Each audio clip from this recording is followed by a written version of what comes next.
बिस्मिल्लाहिर्रहमानिर्रहीम।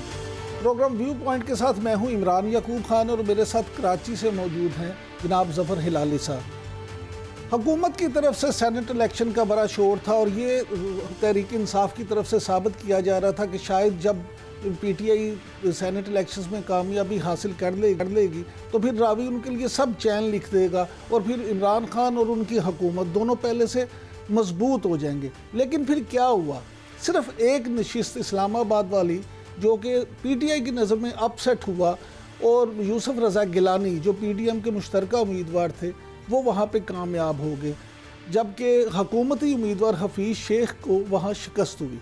उसके बाद PDM ने अपनी फतह के दावे किए और बुलंदोबान तकरीरें की और उसके PTI की तरफ से ये शोर मचाया जाता रहा कि जनाब ये धांधली हुई है, नोट चले हैं, फलां हुआ। बहरहाल जो भी हुआ ये ज़रूर हुआ कि यूसुफ रज़ा गिलानी सेनेट का इलेक्शन जीत गए।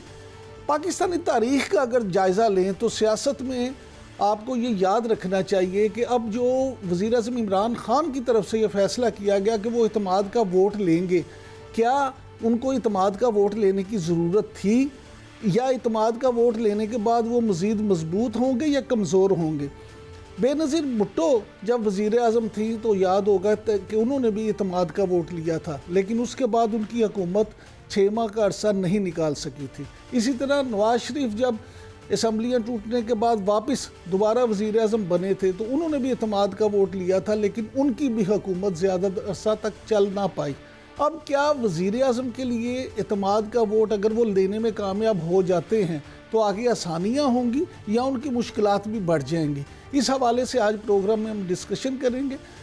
हिलाली साहब, आप क्या समझते हैं कि ये सिर्फ एक सीट का मामला है? हालांकि आप ये देखें कि वहाँ इस्लामाबाद में सेनेट में ख़वातीन की नशिस्त तो इन्होंने जीत भी ली है, लेकिन अभी तक ये सिलेक्शन में मज़ीद काफ़ी ख़राबियाँ नहीं पैदा हो गई? आप समझते हैं कि सियासी गर्मी बढ़ गई है? तो आपको तो पता होता है कि हमारे अवाम और हमारे सियासतदान नोट को इज्जत देते हैं ना, तो जब नोट को इज्जत देते हैं तो जाहिर है यही होगा जब नोट तकसीम होते हैं। तो ये एक PDM का नया मोटो है, नोट को इज्जत दो, और कुछ लोग भागी जो हैं PTI के वो भी नोट को इज्जत दे रहे हैं। मैं समझता हूँ कि जो आपका सवाल है, मैं समझता हूँ बड़ी अच्छी बात है कि नो कॉन्फिडेंस ले रहा है, मॉरली उसका ग्राउंड तगड़ा होगा। ये नो कॉन्फिडेंस जो है, अपोजिशन तो खैर आ ही नहीं रही है, नो कॉन्फिडेंस में उसको 171 से ज़्यादा, 171 से ज़्यादा वोट्स लेने वो मिल जाएंगे और वो कहेगा कि देखो, कह रहे थे कि मेरी पार्टी टूट रही है, कह रहे थे कि 17 लोगों को ले गए, बेशक ले गए हों, मगर किस किस्म को लोग को ले गए हैं? आज आप मेरे सामने खड़े हो कि आप देख रहे हैं कि ये सब कह रहे हैं कि हम एक पार्टी के हैं। तो देखिए, बात असल ये है कि इससे क्या फ़र्क पड़ा? क्या फ़र्क पड़ा? कुछ नहीं फ़र्क पड़ा। इससे यही फ़र्क पड़ा कि सबको पता था कि पैसों का चलता है इस मामले, इस मुल्क में पैसे चलते हैं, बिग मनी काउंट्स। कब से मैं कह रहा हूँ big money counts, it counts for everything. एक दफ़े और आपको पता चल गया है कि बिग मनी काउंट्स। मगर मैं एक बात पे हैरान हूँ, मरियम नवाज खुला कह रही है कि बिग मनी काउंट्स, कि पैसे हो तो खर्चो, देखो हमने क्या किया, हमने पैसे के अलावा टिकट दिया, हमने टिकट दिया। My God. नहीं हिलाली साहब, आपको याद होगा हमने इसी बात में ये खबर ब्रेक भी की थी कि जब यूसुफ रज़ा गिलानी और बिलावर भुट्टो ज़रदारी मरियम नवाज से मिले थे तो उसमें उन्होंने कहा था कि जनाब 12 रुकन ऐसे हैं PTI के जिन्होंने हमसे रब्ता किया और हमें ये कहा कि अगर मुस्लिम लीग नून अगले इलेक्शन में हमें गारंटी देती है टिकट की तो वो हम फिर आपको वोट देने को तैयार हैं। मरियम नवाज ने भी पैसों की, नोट की बात नहीं की। सुनाता हूँ कि उन्होंने क्या कहा, सुनाए जी मरियम नवाज ने क्या कहा। एक बात बताऊं, अल्लाह ताला का शुक्र अदा करना, सर झुका के आजी से कहती हूं, पैसा नहीं चला, मुस्लिम लीग नून की टिकट चली है। अच्छा हिलाली साहब, यहाँ एक और बात समझने की है कि ये क्या है भाई सर, ये इलीगल इंड्यूसमेंट, ये तो मान गई है। ये तो आपको इस मुल्क का सबसे ज्यादा बड़ा अच्छा लॉयर कह रहा है कि ये एक इलीगल इंड्यूसमेंट है, ये तो मान गई है। खुदा के लिए इसको खत्म करो, इस इलेक्शन को, ये जिलानी का इलेक्शन को रद्द करो। देख रहे हैं वो खुद मान गई है कि हमने टिकट दिया, हमने इलीगल इंस्टीट्यूट, और बाय द वे इन्होंने टिकट दिया। और जरदारी साहब क्या कह रहे हैं, हमारे पास तो 20 आने थे। क्यों कह रहे हैं? इसलिए इतने पैसे उन्होंने तकसीम किए, उनके साथ तो फ्रॉड हुआ है। हिलाली साहब गुजारिश सुन लें, उस पर भी मैं बात करता हूँ। गुजारिश ये है कि मरियम नवाज ने अभी टिकट दिया तो नहीं, अभी तो उन्होंने वादा ही किया होगा ना कि अच्छा अगले इलेक्शन में हम आपको टिकट देंगे। वो कौन सा ऐसा टिकट है जो अभी छाप के दे दिया? दूसरी बात सुन लें सर, सुन लें, दिया है साथ सर, सुन लें नहीं कोर को। हाँ चलिए सुने। दूसरी बात ये, जब सादिक संजरानी साहब के इलेक्शन थे तो एकदम से जब वहाँ पे वोट कम हो गए, उस वक्त क्या हुआ था? उससे पहले अगर आप देखें तो ये माजी में भी होता रहा है। हम तो ज़ाती तौर पे मेरी तो ये राय है कि कोई भी हो इस हमाम में सभी गंदे। मैं हमेशा आपसे ये कहता हूँ कि जब इस तरह का मामला आता है तो पीटीआई, मुस्लिम लीग नून और पीपल्स पार्टी, तीनों में कोई फर्क नहीं रह जाता। ये सब प्रॉब्लम ही ये है कि ये सब सियासी जमातें अपने मफाद के लिए इस तरह के हथकंडे करती हैं। अब जरदारी साहब की बात की तरफ मैं इससे आपसे सही कहते हैं, आप सही कहते हैं, माफ करिए थोड़ा सा मैं आपको आपकी हिमायत कर रहा हूं। मैं कहता हूं आपको, बिल्कुल आप सही कह रहे हैं। फ्रंटियर वो केपी में भी ऐसे बातें चले हैं, सबको पता है कि नोट चलता है। मगर देखिए मानना तो ये पड़ेगा ना कि नोट और इस किस्म के इंड्यूसमेंट्स ये गैर कानूनी हैं।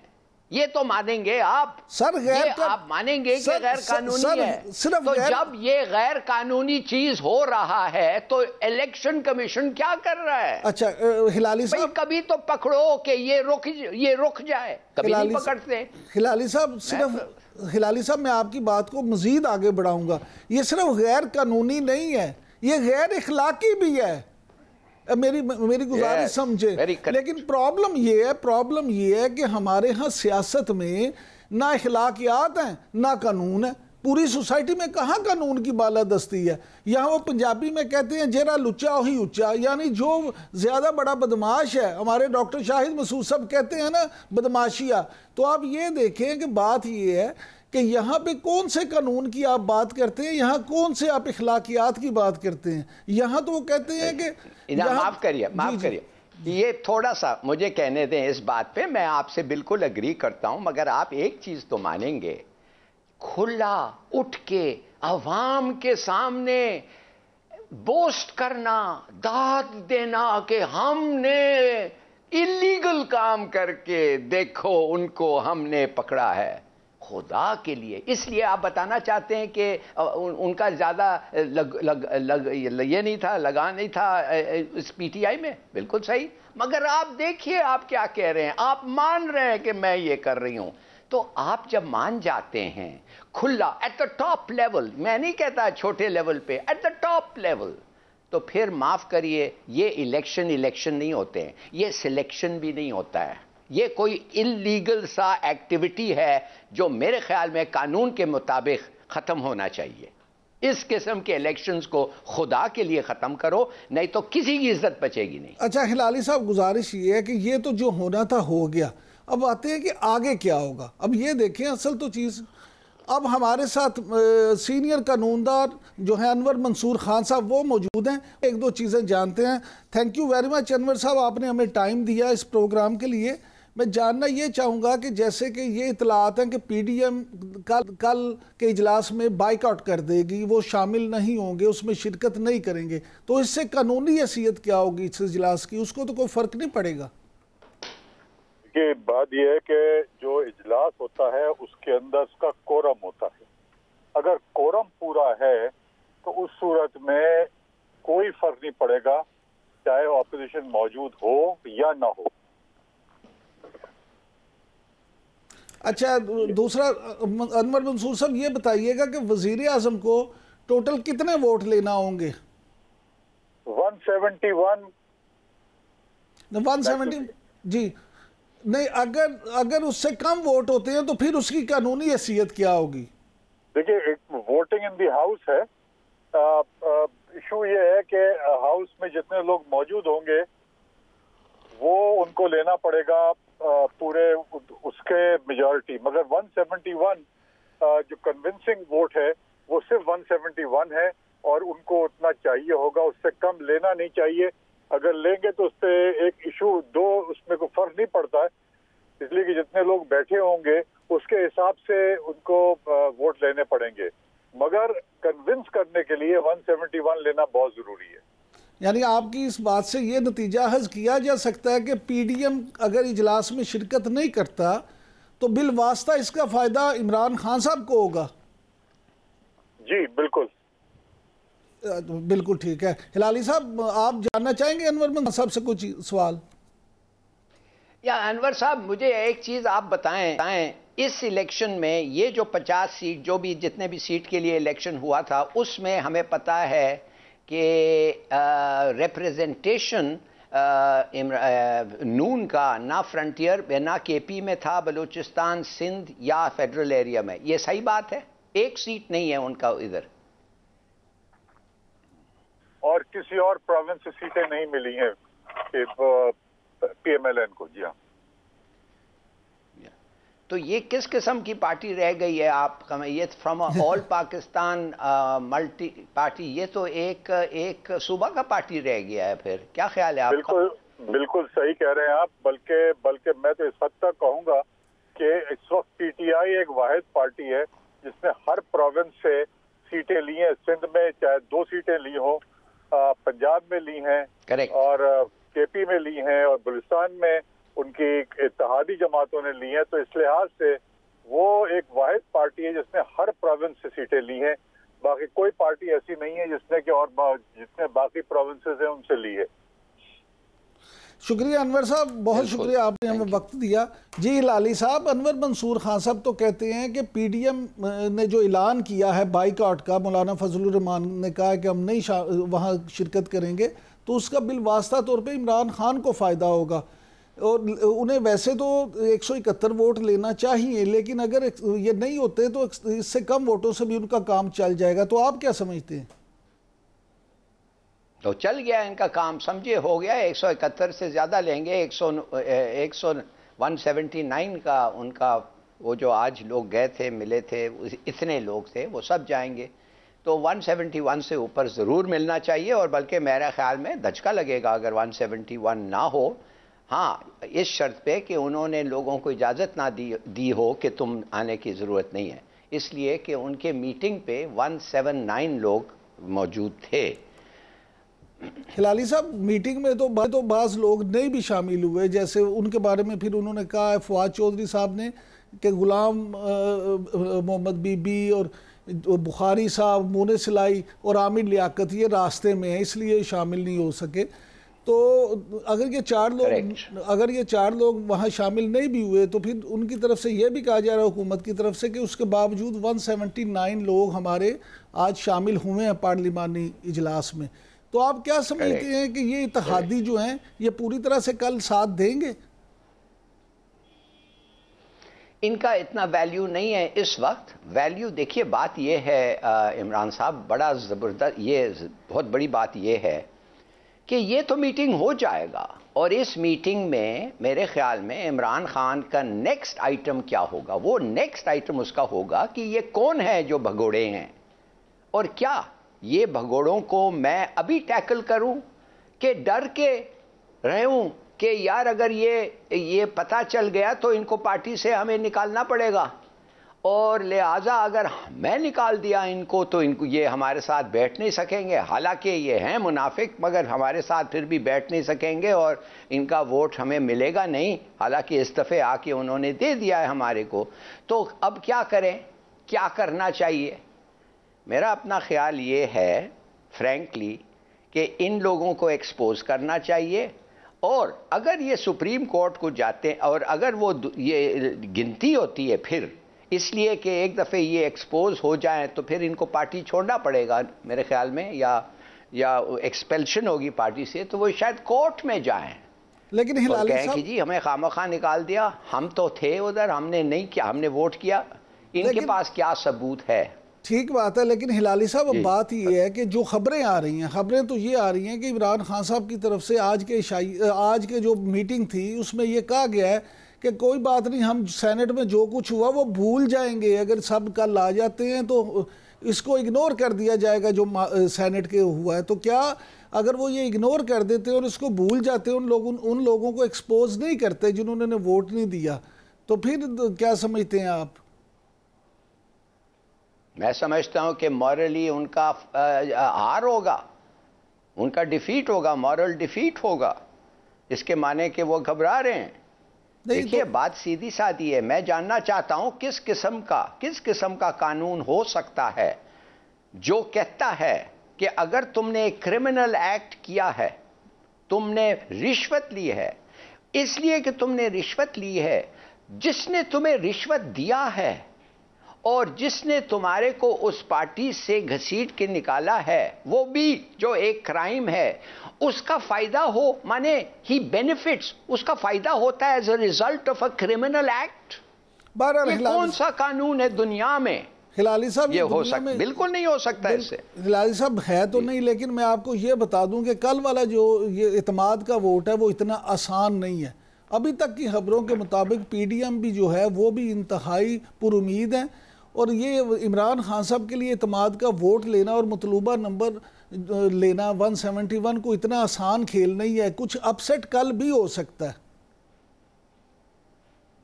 नहीं, अगर वैसे कल भी अपसेट हो जाए तो फिर इसके बाद और पैसे वो खर्चेंगे और इसी तरीके से 3-6 महीने तक ये मामला और चलेगा। एक ना एक दिन फिर उसका ये होना पड़ेगा, मगर ये तो एक जोक बन जाएगा। ये कोई गवर्नमेंट ऐसे फंक्शन और काम नहीं कर सकता, और फ़ायदा नहीं है दूसरा इलेक्शन को ये करने, इसलिए कि दूसरे इलेक्शन में और भी रिश्वतखोर होगी। अगर ये लोग ना पकड़े गए, इनको सज़ा ना मिला और इबरतनाक सज़ा ना मिला, और एट द हाईएस्ट लेवल जो ब्राइब गिवर्स हैं और ब्राइब टेकर्स हैं, जिसने ब्राइब को ऑथराइज किया, सबको पता है किसने ऑथराइज करते हैं ब्राइब्स को, सबको पता है इलीगल इंड्यूसमेंट्स में किधर लंदन से किसने कॉल किया और क्या कहा। अच्छा, ये सब जब पता है, शायद रिकॉर्डिंग भी हो इसकी, तो आप मुझे बताएं ये बच कैसे सकते हैं डिस्क्वालिफिकेशन से? और अगर बच गए तो फिर मुझे भी आप आके मैं भी बोल में खड़ा हो जाता हूं, मैं भी बोलती करता हूं इसको इतना दो। देखिए, फॉर गॉड सेक आप क्या कर रहे हैं डेमोक्रेसी को? You are making a joke out of it. अच्छा हिलाली साहब, अब आपको अंदर की बात एक और बताऊं। हमारे वाकफान हाल के मुताबिक जरदारी साहब ने चौधरी परवेज लाई से भी टेलीफोन पे रब्ता किया, और चौधरी परवेज लाई साहब को उन्होंने कहा है कि अगर काफ लीग हमारे साथ आ जाती है तो हम आपको पंजाब में वजीर आला बना देते हैं, आप आ जाएं।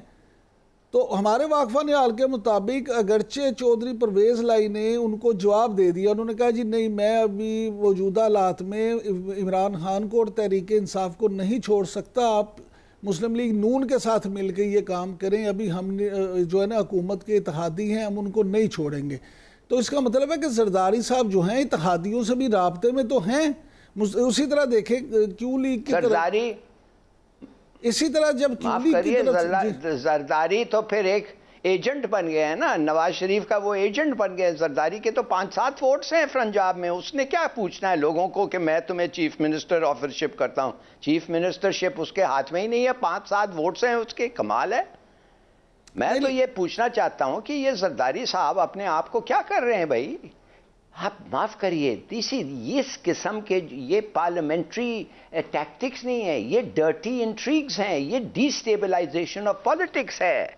एक आदमी जिसका कोई रिप्रेजेंटेशन पंजाब में है ही नहीं है, बहुत कम है, जो एक रूरल सिंध पार्टी है, वो पंजाब को जाके उछाल रहा है और कह रहा है ये करो और वो करो। यार व्हाट आर यू डूइंग? ये सिस्टम आप खत्म करना चाहते हैं तो रैप इट अप। नहीं हिलाली साहब, जो सिस्टम है होगा नहीं तो हिलाली साहब, सिस्टम की आपने बात की है, तो अभी तो एक वक्त हो गया ब्रेक का, जब ब्रेक से हम वापस आएंगे तो ऐसा है कि इलेक्शन कमीशन जो है वो और वजीर आज़म आमने सामने आ गए हैं, और ये क्या वजीर आज़म हाउस और इदारों की आपस में जो चपकलिश है, इससे मुल्क को नुकसान तो नहीं पहुंचेगा?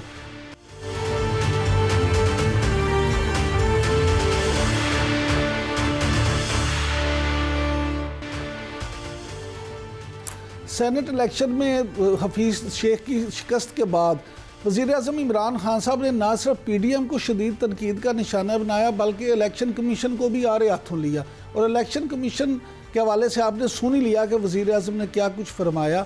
आज इलेक्शन कमीशन ने उसका जवाब भी दिया और इलेक्शन कमीशन की तरफ से एक प्रेस रिलीज जारी की गई है जिसमें उनकी तरफ से ये कहा गया कि जनाब वज़ीर आज़म सेनेट इलेक्शन से मुतल्लिक और उनके वज़ीर आज़म और उनकी कुछ काबीना अरकान के बयान सुनकर दुख हुआ। सेनेट इलेक्शन खुश असलूबी से अख्ताम पजीर होने पर भी खुदा के शुक्रगुजार हैं। आइन और कानून जिसकी इजाज़त देता है वही इलेक्शन कमीशन का म्यार है। किसी की खुशनुदी की खातिर आइन और कानून को नज़रअंदाज नहीं कर सकते और ना ही उसमें तरमीम कर सकते हैं।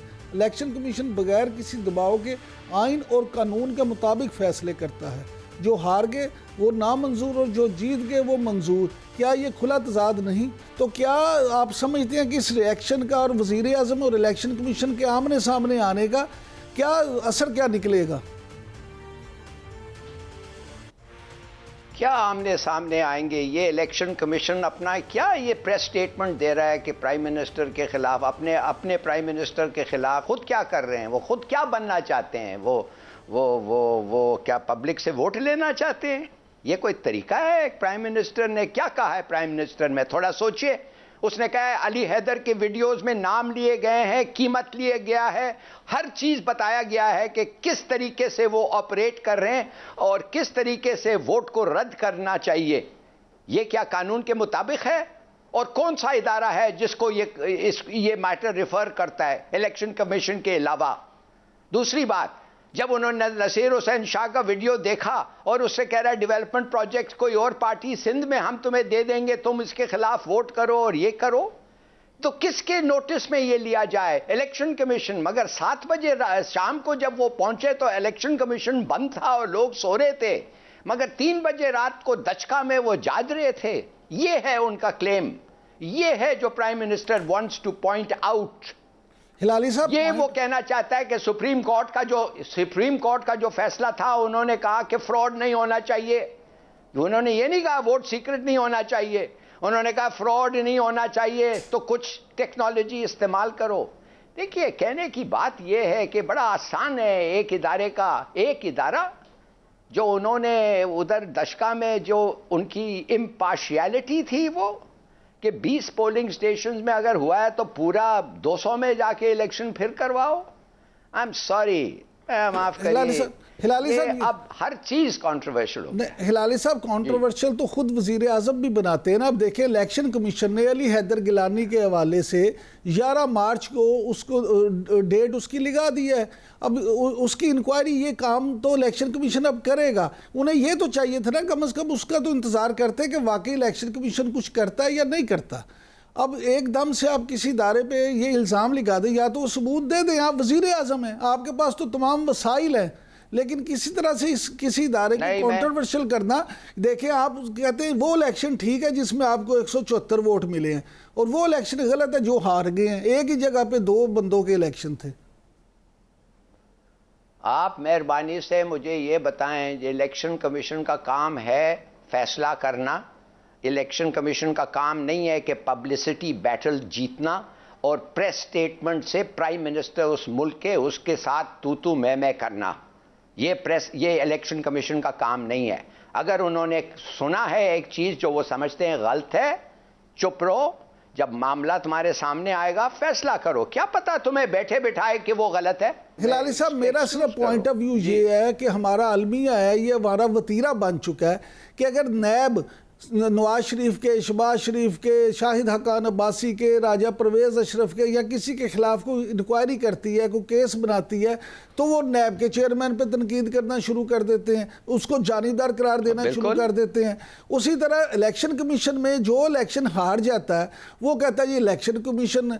हम इदारों को, सब अपने तमाम इदारों को कंट्रोवर्शियल क्यों करना चाह रहे हैं? बाहर इदारे को हमने ये वतीरा बना लिया।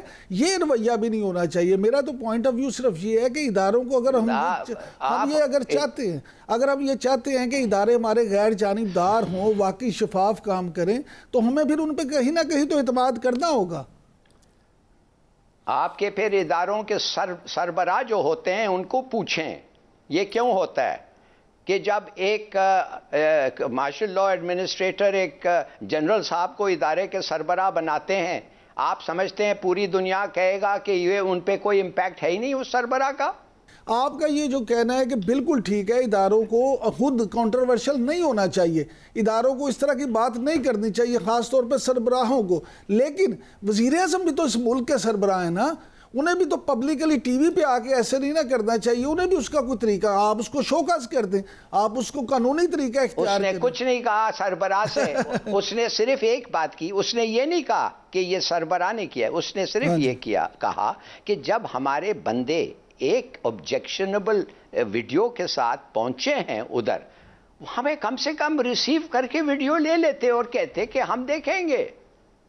मैं तो अपना फर्ज पूरा कर रहा था, उसने तो वीडियो भी नहीं देखा और कोई एक्सप्लेनेशन नहीं है, और फिर इस किस्म के प्रेस स्टेटमेंट्स लगा रहे हैं। ये चले हिलाली साहब अपने आप को भाई, चले हिलाली साहब, बात ये है कि वो क्या समझते हैं ये तो पता है कि अब 11 मार्च को उन्होंने केस भी लगा दिया और 11 मार्च को उसका भी देखें अब क्या बनता है। अभी वक्त हुआ एक ब्रेक का, ब्रेक से वापस आएंगे तो ख़ास तौर पे अब इस पे बात करेंगे कि पंजाब, जी हाँ, पंजाब पाकिस्तान के सबसे बड़े सूबे पंजाब में अब क्या होने जा रहा है, क्या पीडीएम यहाँ पे तहरीक अदम एतमाद लाएगी और तहरीक अदम एतमाद कामयाब करवा सकेगी, या इमरान खान साहब यहाँ खुद से कुछ और काम करेंगे?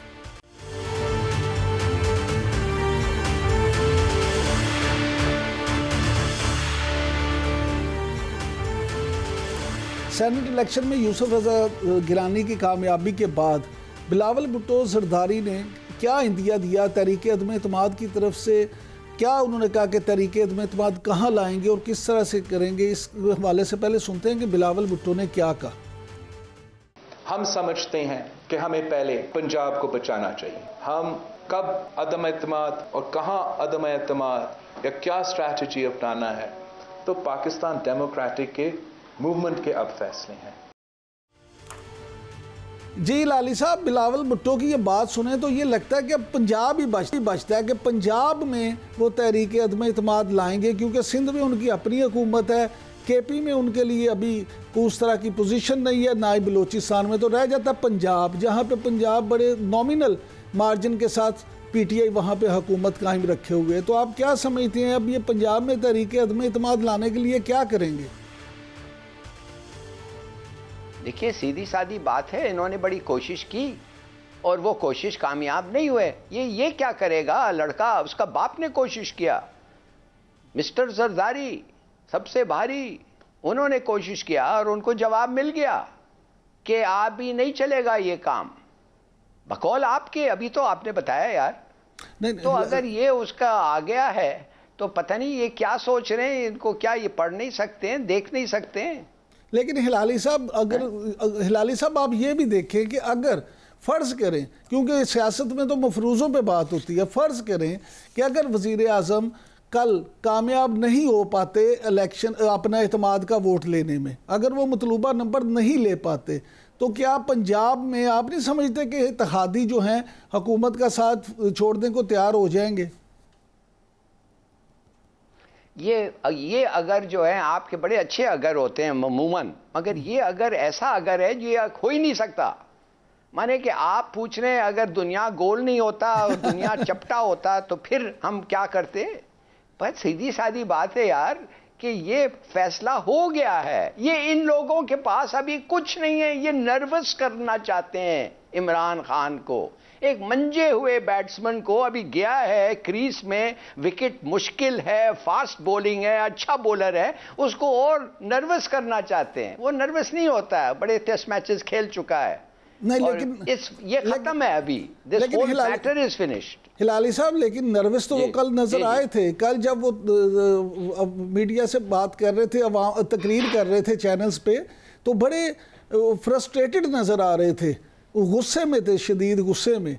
तो ये उसमें ये है परेशानी तो है। दूसरी बात ये, बिल्कुल सही कहा आपने। हाँ जी, दूसरी बात ये कि उनकी अपनी, दूसरी बात ये कि उनके इत्तेहादी अगर नाराज हैं या उनके अपने लोग अगर नाराज हैं तो परफॉर्मेंस की वजह से हैं, तो वो ये खुद भी तो सोच सकते हैं ना कि चले ये अगर तहरीक अदम एतमाद, आपकी बात को मैं सच मान लेता हूँ, पंजाब में तहरीक अदम एतमाद नहीं लाती, PDM समझती है कि अभी हम कामयाब नहीं हो सकते, तो क्या इमरान खान साहब खुद इस बात पे सोचेंगे कि अब उन्हें पंजाब में कोई तब्दीली ले आनी चाहिए ताकि लोगों के शिकवे दूर हो सकें?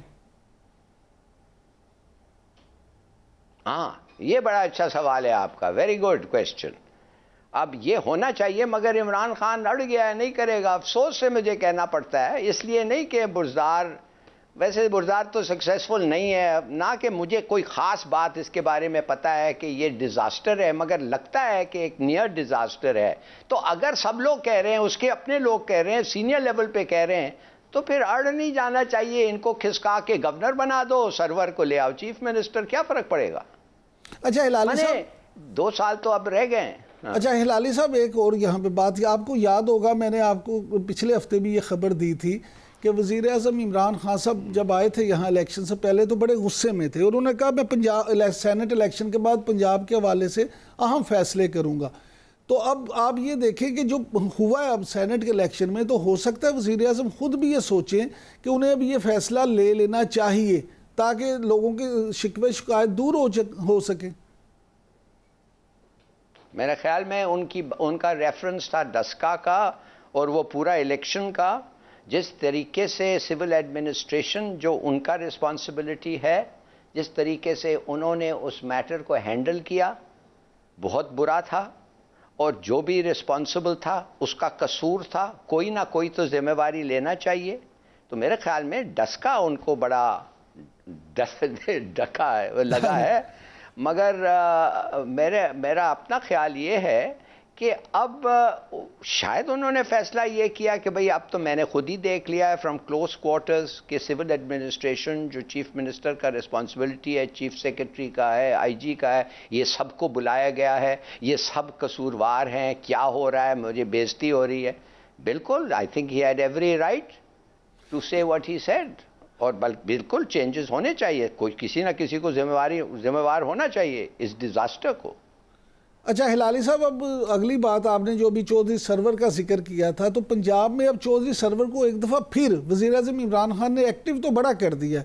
और आपको एक और भी खबर दे दूं कि चौधरी सरवर जो हैं वो अपना रोल अगले इलेक्शन में वो समझते हैं कि उनको कौमी असम्बली में जाना चाहिए, और अभी से उन्होंने इसके लिए तैयारी भी शुरू कर दी है। तो वो क्यों फिर पंजाब में ऐसी सूरत हाल में, जब उन्हें पता है कि अब हर गुजरते दिन के साथ अपोजिशन का दबाव बढ़ेगा, तो ऐसी सूरत हाल में वो क्यों यहाँ पे वज़ीर आला बनना पसंद करेंगे? देखिए, वज़ीर आज़म 2 साल अभी रह गए हैं इनका भाई। ऐसा तो नहीं है कि 1 महीने के बाद इलेक्शन हो रहा है, 2 महीने के बाद। 2 साल अगर चीफ मिनिस्टर ये पंजाब रहे and he makes a good job of it, तो मैं तो कहूँगा कि इमरान खान के बाद इनका टर्म आना चाहिए एज प्राइम मिनिस्टर। क्यों नहीं?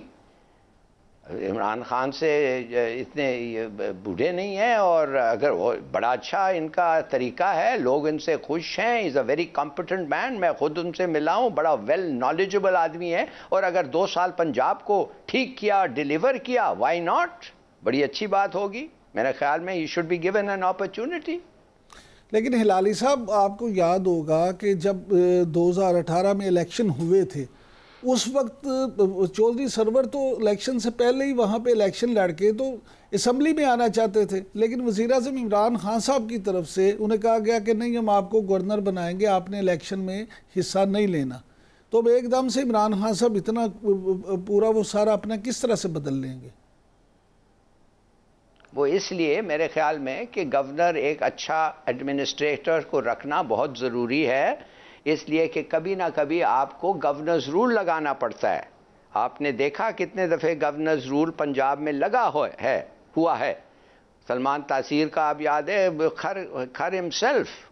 और मेरा अपना ख्याल है कि ये एक बड़ा फॉल बैक पोजीशन होता है। किसी फेडरल प्राइम मिनिस्टर जो पंजाब को कंट्रोल करता है, वो चाहता है कि एक बड़ा केपेबल आदमी को गवर्नर रखें, और एक ऐसा आदमी जो उनके साथ है। जी। अच्छा हिलाली साहब, वापस आते हैं अपनी असल डिस्कशन की तरफ कि अगर आप फ़र्ज़ करें कि अगर वज़ीर आज़म इमरान खान का एतमाद का वोट ले लेते हैं, वो कामयाब हो जाते हैं, और पीडीएम फिर अपना सारा जोर ये लगाती है कि जी हम फिर हुकूमत को टफ टाइम देने के लिए पंजाब अपनी तोपों का रुख पंजाब की तरफ करते हैं। पंजाब में अगर पीडीएम पूरी कोशिश करे और कुछ लोगों को अपने साथ मिलाने में कामयाब हो जाए तो पीटीआई उसको कैसे टैकल करेगी तहरीक अदम इत्तेमाद को रोकने के लिए? क्या स्ट्रेटजी ये अपनाएंगे? अपने लोगों के साथ ये मीटिंग्स बढ़ाएंगे, उनके मसाइल हल करेंगे, क्या करेंगे? वो करेंगे जो इनको परवेज़ इलाही कहता है, वो करेंगे। सरवर और परवेज़ इलाही मिलके ऐसा प्लान बनाएंगे जो मेरे ख्याल में इन लोगों के लिए काफ़ी होगा। उनके पास हर चीज़ है, फेडरल सपोर्ट है, मेजॉरिटी है। भाई मुझे समझ नहीं आ रही है हम क्यों ऐसे बातें कर रहे हैं। आप तो ऐसे कर रहे हैं जब हर चीज ढीला खत्म हो गया है, इसलिए कि जिलानी जीत गया, 7 वोट डिस्क्वालीफाई, 5 वोट से जीता है और 7 वोट रिजेक्ट हो गए। प्राइम मिनिस्टर का वोट रिजेक्ट कर दिया है। ये तो गिनेस बुक ऑफ रिकॉर्ड्स में जाना चाहिए। हिलाली साहब ये सारी गिनेस बुक ऑफ रिकॉर्ड्स में जाके ये लिखें कि प्राइम मिनिस्टर का वोट एक असेंबली में इलेक्शन कमीशन ने रद्द कर दिया है। वो खड़ा होना और बैठने का तो वो तो छोड़े, वो तो एक क्लियर इंसल्ट है। हिलाली साहब वो तो बदतमीजी है, वो बदतमीजी के बारे में आप छोड़ें। हिलाली साहब इसकी कंफर्मेशन नहीं अभी आई कि प्राइम मिनिस्टर का वोट भी मुस्तरद हुआ या नहीं हुआ, ये ऐसी खबर। नाज़रीन आज हमने ये सारे इश्यूज जो आम आदमी के सवाल थे कोशिश की कि इन सब को डिस्कस कर सकें। आपको हमारा प्रोग्राम कैसा लगा इसका फीडबैक ज़रूर दीजिएगा। कल आपसे फिर मुलाकात होगी, तब तक के लिए खुदा हाफिज़।